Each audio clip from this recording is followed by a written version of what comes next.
Welcome back. In this episode of Kettlebell Corner, we're going to talk about loading and intensity as part 3 in our, I was talking with my hands a little bit, in part 3 of our series on kettlebell programming, kettlebell training program, whatever, you know what it is. I'm Jeremiah, this is Roger, and we're your coaches today. So, first of all, is there any disclaimers we need to put out there about this?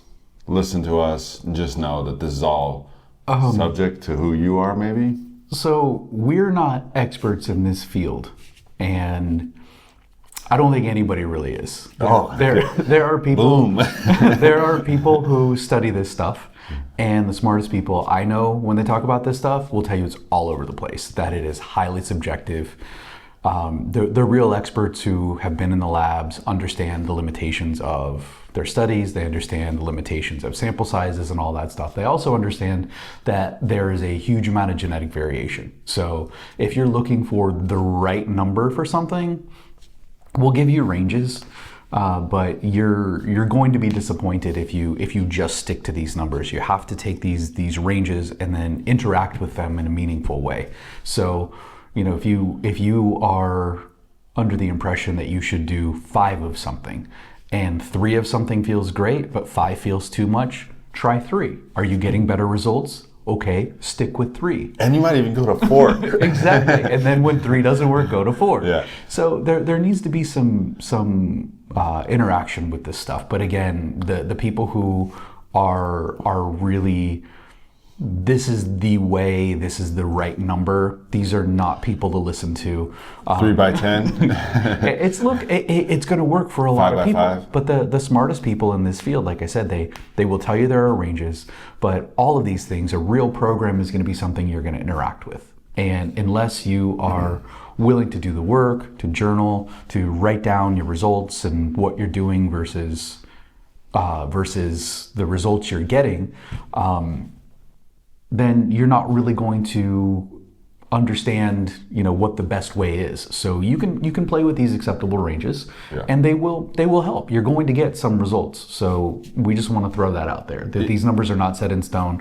There's a huge amount of variability. Yeah, and if you're curious about more of that, I think one of the great things Roger points out is that it's sort of flexible. You have to kind of work within your program and move to where you're at, you know, take those notes. And if you check out our previous 2 videos on this same topic, you'll see that that's kind of what we're covering in there. So be sure to check those out. The links are in the description below. So let's start with endurance and really what that is, and more importantly, what registers as meaningful. So Roger, can we talk a little bit about what endurance actually is in the world of kettlebell training? This whole wide world. That's kind of a big question, but I mean, generally it's the ability to do something for a length of time. It's the ability to do something repeatedly, different types, whether it's muscular or cardiovascular. Mm-hmm. But the important thing to think about as it relates to this video is we're talking about loading and intensity. Yeah. So how does the load you choose interact with that intensity? And what you said earlier about it needs to register is really, really important, because you have to establish a bottom range. Okay. Baseline, if you will? Not necessarily a baseline, but something. I mean, you could say it's a baseline, but something that will actually be meaningful. So if you're gonna practice a snatch test, right? You gotta do a snatch test, 105 minutes. Okay. Okay. And you pop out from behind the table and you go stand over there and you start doing air snatches. Yeah. Okay? Hell yeah. And you're like, easy. No problem. I got 102 minutes. Yeah. Okay. That's not going to be detectable. Your body is not going to register that. You know, back to the first video where we're talking about homeostasis, you got to bring your body out of homeostasis. So when you get into what registers as meaningful, you have to establish what will actually give me some sort of training adaptation. Mm-hmm. So for me, I can actually go, if my test size bell is 24, so I can actually get benefits from either a 16 or a 20. Yeah. Okay. So, but that's about as low as I can go. If I go down to let's say a 12, it doesn't, you know, I can feel it, but that's like a demo bell for me. So I'm not gonna get any benefit. So, what registers is going to be For me, a 16. Okay. Okay. But basically, you've got to find what registers, and then you can go up to right around 65% in most cases. Again, these are standard ranges. And then that's what you're talking about, training in that zone, so to speak. Yeah. Okay. You have to train in that zone. If your intensity is less than that, like I said, if I'm busting out snatches with an 8-kilo bell, nothing's going to happen. Right. Okay. Something might happen, but probably nothing good. It'll probably make my technique worse. Yeah. You're probably banging your wrist bone a lot. Probably. Those are small bells. And then if we go, let's say I go up to a 32. Yeah, I can snatch with a 32, but it's a completely different animal, and I'm not doing endurance anymore. Yeah. Because it's not. Your rep ranges are coming down, and we want to think about time and energy systems and things like that. We'll maybe get into that in another video. Yeah. But I right now cannot snatch a 32-kilo bell for endurance. Okay. So that completely changes the stimulus. So now my load is too heavy, and I'm not really in that range. Yeah. So for me, the upper, even with a 28, that's not endurance for me. That's a stretch. So the training endurance probably proper for me is best with a 20. I can do it with a 24 because I have to for the stupid test. But when you're doing that number of snatches in 5 minutes, think about your feeling when you go like for a nice leisurely jog. Yeah. Is that how you feel at the end of a snatch test? No, hell no. You feel like you said your heart ripped out and your butt's on fire. Your forearms are thrashed. Yeah. So the snatch test is not actually, it's an endurance test kind of, but it's kind of a super physiological thing we're trying to do. It's like a one-off. Yeah. And so like if you're training for endurance generally, like if you're using that, like for your example, the 20 kilo, you can regularly train endurance and build your endurance by using this 20 kilo and then bumping up to the 24 every now and again, if whatever you want to see where you're at with that. 28, even the 32 for test prep. Yeah, but not with a lot of reps. But just to train your endurance, you're thinking about this. So if you got the test on your mind and you're thinking this video is going to get you through the snatch test, it's not. We do have videos on that, so you can check those out. It's more specific. So some of the rep ranges for endurance. What are we talking about for ballistics? For ballistics is probably, I would say, 10 plus. And then for grinds? I would go with 6 plus, just because we have the ladder within our system, and most people will calibrate the 1 to 5, in their systems. Yeah, I would say anything above that is you're starting to get into endurance. And every now and then I'll do 10s. I don't do it that often because it burns, but well, that's how you build up from there. Anyway, so that's sort of like, again, taking these as like sort of loose, non-expert numbers because there is no experts, and going from there. Next up, let's talk about a little bit of what hypertrophy is and how we can kind of build our loading for that. So hypertrophy, maybe you know it, maybe you don't, it's making your muscles bigger. Not necessarily stronger, correct, but bigger. Yeah, like this guy. Okay. Hypertrophy, there are some people who like to do hypertrophy with a kettlebell. You can get bigger muscles doing kettlebells. You put on muscle mass training for level 2, correct? Yeah, oh yeah. I did as well, and it wasn't high rep. It wasn't the traditional, like what you would do as a bodybuilder. And I do think that other modalities are better suited to build hypertrophy. If it weren't, you'd see every bodybuilder on the planet would be curling kettlebells, like they are actually. But that's neither here nor there. But you will get some stimulus for hypertrophy from bells, but it's probably going to be more about doing a lot of volume in your training, doing more heavy bells than it will be about doing sets of 10 plus with a particular load. So we do want to think with loading, and again, we probably should have anchored this. Let's anchor it now. Your bell. You have a max bell for every lift. Hell yeah. Okay. So if you're focused on a bottoms up press, it's like, this is my max bell for that. 32. Holla. So if 32 is your max bell for a bottoms up press, that's your 100%. All right. So when you are going to do adjust any of these other numbers, you need to say, okay, well, what is 65%? What is Yeah. 55%? I'm going to do endurance with that. Okay. And then when you go up to around 75%, maybe I'll do hypertrophy. Again, Okay, yeah. I'm not advocating you use a bottoms up press for hypertrophy. That would be probably a stupid thing, but we're just talking about how the math works. Yeah, getting a max So- bell for the things that you're doing is key. But for me, for hypertrophy, you're probably in like a 70-75% range. Doing lots of volume with that. Yeah.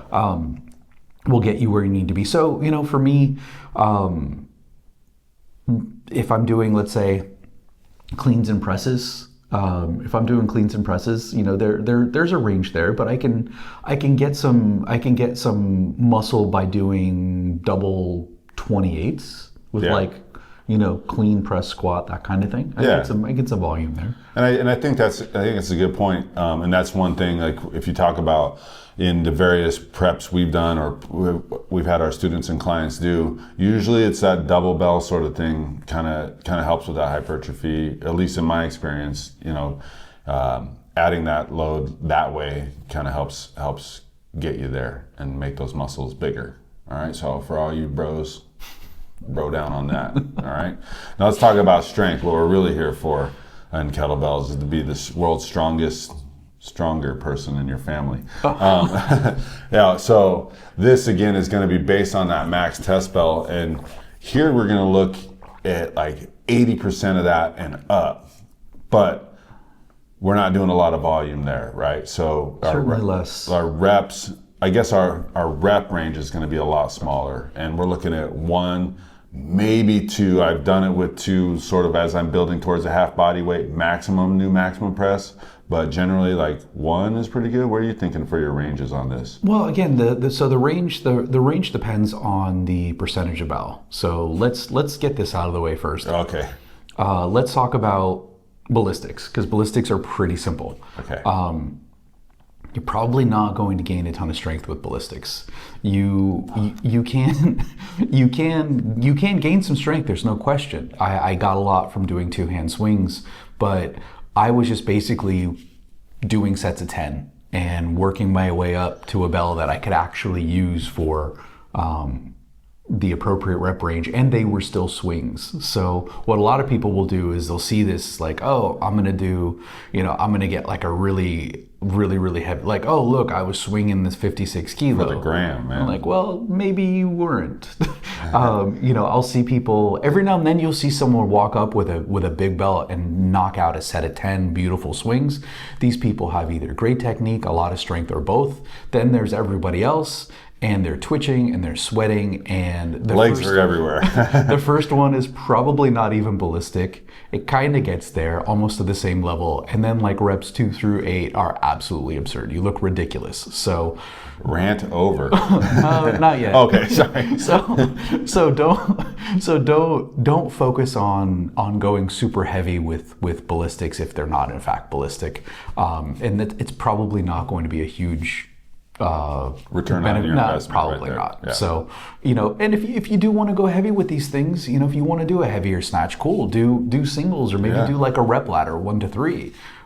That's for me, I will do that with a 32. Sometimes I'll do it with a 40. Oh, and that will get you stronger, and that will help you move a heavy object fast. Yeah, well, it'll make your regular test size bell, let's Yeah. say, for the snatch test feel easier, and that's cool. But just keep the reps really low.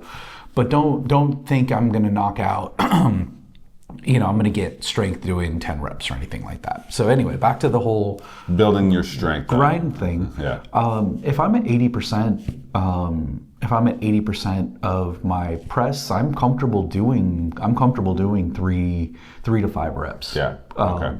But again, I'm It's experience level and like your knowledge in that area, and generally like again where you're coming from. sure. As yourself, Roger is extremely experienced, so that may be him. And if you're building your strength, Sure. you'll get there. Yeah, and if you're just building, you probably want to do fewer reps. But I'm also, you do need to think about the endurance level of the lifter. So, he and I often have contrasting physical attributes, both the way we're built and what we're good at. Hair, no hair.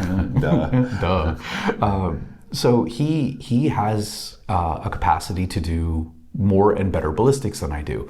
It just is what it is, and I'm always going to struggle to keep up there. When it comes to pressing, it's going to be the reverse.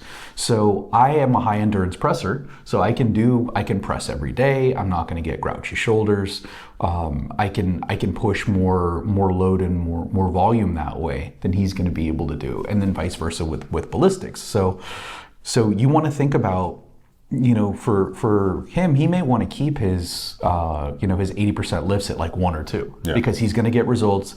He's not going to jeopardize his body. He wants to be able to train, and that's enough. For me, I need a little more stimulus, and I like a little more stimulus. So I'll do sets of 5 with 80 plus.